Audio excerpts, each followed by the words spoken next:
رمضان مبارک کو کیجول نہ لیں، پورے اہتمام کے ساتھ رمضان شریف کو گزاریں، جو فرض عبادات ہیں ان کے اوپر ایمفیسائز کریں، اور بعد کی زندگی کے لیے بھی اللہ تعالیٰ سے دعا کریں کہ اللہ تعالیٰ استقامت دے باقی نیکیوں کے اوپر بھی، خصوصاً نماز کے معاملے میں بالکل جو ہے نا وہ زیرو ٹالرنس ہے اللہ تعالیٰ کی، یہ ذہن میں رکھیے گا۔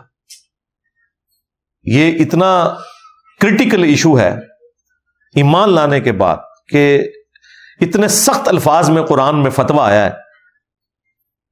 سورہ روم میں آیت نمبر 31 میں وَأَقِيمُوا الصَّلَاةَ وَلَا تَكُونُوا مِنَ الْمُشْرِكِينَ، دیکھنا نماز کو قائم رکھنا، مشرک نہ ہو جانا کہیں۔ یعنی کتنی بڑی بات ہے یہ، یعنی شرک جو اللہ کے نزدیک اتنی سینسٹیو چیز ہے۔ عموماً لوگ سمجھ رہے ہوتے ہیں کہ کسی بت کے آگے یا قبر کے آگے جھکنا، اللہ تعالیٰ تو فرما رہا ہے کہ جو نماز بھی چھوڑتا ہے نا تو وہ مشرکین کی کیٹیگری میں جا کے فال کر جائے گا۔ اس سے بڑا کوئی فتویٰ ہو نہیں سکتا تھا، اور اگر کسی کے دماغ میں کوئی خناس رہ گیا تھا نا تو وہ صحیح مسلم کی حدیث نے اسے نکال دیا، 246 نمبر حدیث، کہ بندے کے کفر اور ایمان، شرک اور اسلام کے درمیان فرق کی نماز ہے۔ نماز نہ پڑھنے والا پاکستان کے شناختی کارڈ میں تو مسلمان ہو سکتا ہے، اللہ کے ہاں وہ مسلمان نہیں ہے۔ ہاں ظاہری کلمے کا احترام کریں گے، مر جائے گا جنازہ بھی پڑھیں گے، اس کے لیے دعائے مغفرت بھی کریں گے، لیکن اس کی زندگی میں اسے بتائیں گے کہ بھائی یہ شناختی کارڈ والے مسلمان ہو، تمہارے کلمے کا احترام ہو رہا ہے، ادروائز نماز چھوڑنے والا بندہ مسلمان نہیں ہے۔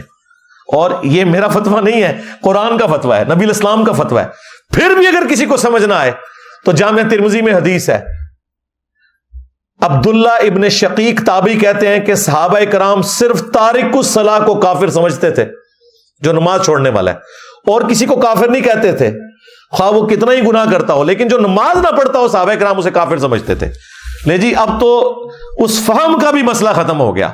اگر کوئی کہ مجھے قرآن کا فہم نہیں ہے، ہمیں حدیث بتائیں، حدیث بھی بتا دی، حدیث کا بھی فہم نہ آیا، صحابہ کرام سے تو بڑھ کر کوئی قرآن و سنت کو جاننے والا نہیں تھا۔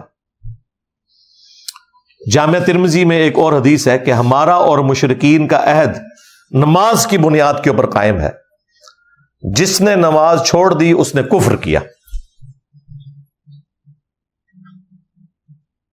صحیح مسلم میں حدیث ہے، عبداللہ ابن مسعود کہتے ہیں کہ رسول اللہ کے زمانے میں صلی اللہ علیہ وآلہ وسلم اگر کوئی شخص بیمار ہوتا اور دو بندوں کے سہارے وہ مسجد آ سکتا تو وہ مسجد میں آ کے نماز پڑھتا تھا، کہیں اسے منافق شمار نہ کر لیا جائے۔ یعنی جو گھر میں نماز پڑھے اس کے بارے میں بھی صحابہ کرام ڈرتے تھے کہ یہ منافق ہے، پتہ نہیں پڑھی اس کے نہیں پڑھی۔ تو اس زمانے میں اپنے آپ کو مسلمان ثابت کرنے کے لیے مرد کو مسجد میں نماز پڑھنی پڑتی تھی۔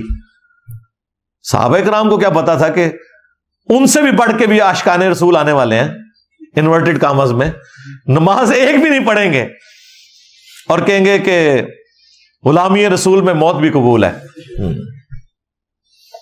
حرمت رسول پر جان بھی قربان ہے۔ نعرے ایسے ماریں گے کہ میں تو کہتا ہوں جو پرانے مسلمان ہیں وہ بھی شرمندہ ہوتے ہوں گے کہ یار یہ تو ہمیں بھی پیچھے چھوڑ گئے ہیں، لیکن جب پریکٹیکلی باری آئے گی تو یہ حال ہے کہ نماز بھی نہیں پڑھیں گے۔ میلاد کے جلسے اٹینڈ کریں گے، صبح اٹھ کے فجر نہیں پڑھیں گے۔ میلاد کے دن کے جلوس اٹینڈ کریں گے، جب زور کی نماز کا وقت آئے گا لنگر لے کے گھر چلے جائیں گے۔ محرم کے جلوسوں میں عاشقان اہل بیت ہونے کا دعویٰ کریں گے، لیکن انہیں یہ نہیں پتا کہ مولا علی بھی نماز کے لیے جا رہے تھے تو شہید ہوئے، مولا حسین علیہ السلام بھی کربلا میں نماز کی حالت میں آپ کے اوپر تیر چلائے گئے، اور جب ظہرین کا وقت آئے گا تو آدھے سے زیادہ لوگ کہیں گے ساڑھے تھے کپڑے ہی پاک نہیں نے۔ تو میں اس پہ پھر جب مجھے غصہ آتا ہے میں کہتا ہوں یار تم اہل البیت کے ماننے والے ہو، اپنے آپ کو پاک ہی نہیں کر سکے، مسلمان اور پلید۔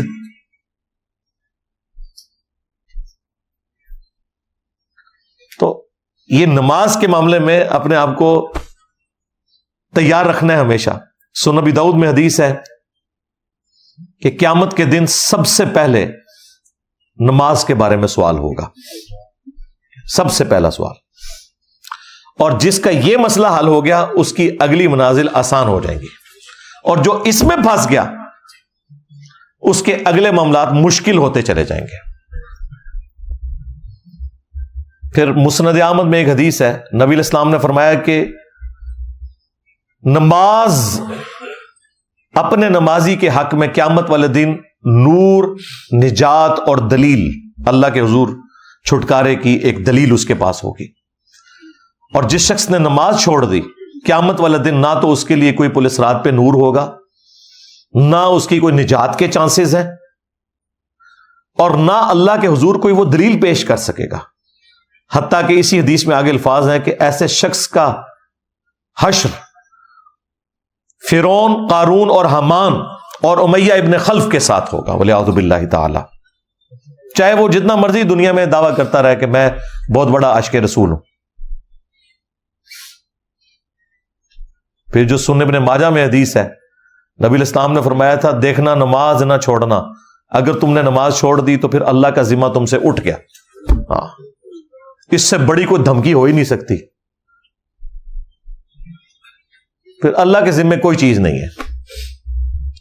تو اس رمضان میں ایک تو پریکٹس کریں کہ جماعت کے ساتھ نماز انشاءاللہ تعالی، اور پھر اسے کنٹینیو آگے چلانا ہے.